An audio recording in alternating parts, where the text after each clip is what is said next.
ঢালা রাস্তা আর গাড়ির সাই সাই শব্দ আপনাকে বিমোহিত করতেছে, তাই না?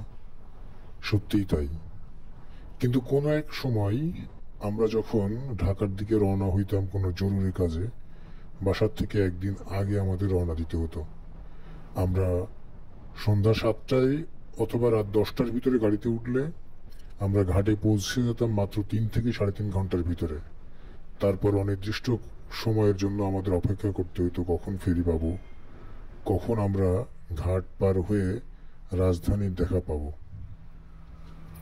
এক হৃদয় বিদায়ক কাহিনী। জরুরি কাজ তো অনেক পরের বিষয়। মৃত্যু পথযাত্রী নিয়েও আমরা অনেক সময় অপেক্ষা করেছি, ঘন্টার পর ঘন্টা।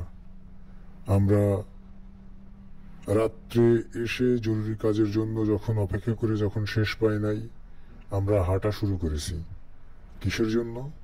সামনে যদি লঞ্চ পাই বা কোনো ফেরিতে যদি আমরা উঠতে পারি, অন্তত ঘাটটা পার হই।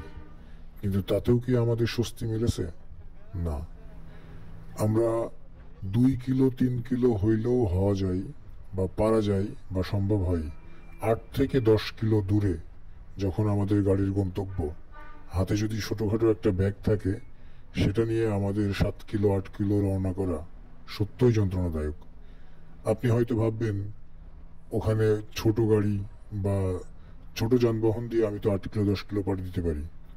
রাস্তায় এই পরিমাণ জ্যাম থাকে, একজন মানুষ পাশাপাশি